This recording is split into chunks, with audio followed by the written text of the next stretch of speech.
اعوذ باللہ من الشیطان الرجیم بسم اللہ الرحمن الرحیم زین للناس مزین کیا گیا ہے لوگوں کے لیے حب الشہوات شہوتوں کی محبت مرغوب چیزوں کی محبت من النساء عورتوں میں سے والبنین اور بیٹوں سے والقناطیر المقنطرہ اور وہ خزانے جو کہ جمع کیے گئے ہوں من الذهب والفضہ سونے اور چاندی سے اور والخیل المسومہ اور عمدہ نشان لگے ہوئے گھوڑوں سے والانعام اور مویشیوں سے والحرث اور کھیتی باڑی سے ذالک متاع الحیات الدنیا یہ تو دنیا کی زندگی میں فائدہ اٹھانے کا قلیل سامان ہے تھوڑا سا سامان ہے واللہ عندہ حسن المآب اور بہترین ٹھکانہ تو اللہ کے پاس ہے قل اے میرے نبی جی ان کو فرما دیجئے اونبئکم کیا میں تم کو نہ بتاؤں بخیر من ذالکم ان چیزوں سے زیادہ بہتر چیز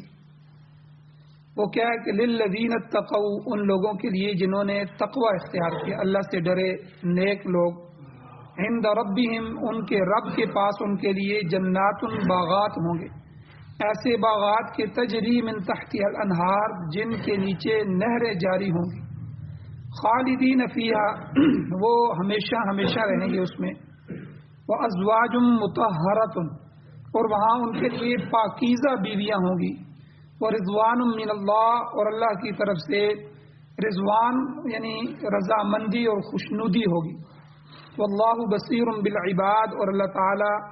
بندوں پر نگاہ رکھنے والا ہے بندوں کو دیکھنے والا ہے سورہ آل عمران کی آیت نمبر 14 اور 15 اس کے 2 درس ہو چکے ہیں آج تیسرا درس ہے ان 2 آیتوں کا پچھلے دروس کا خلاصہ یہ ہے کہ اللہ تعالیٰ نے فرمایا کہ ہم نے دنیا میں جب انسان کو پیدا کیا للناس لوگوں کو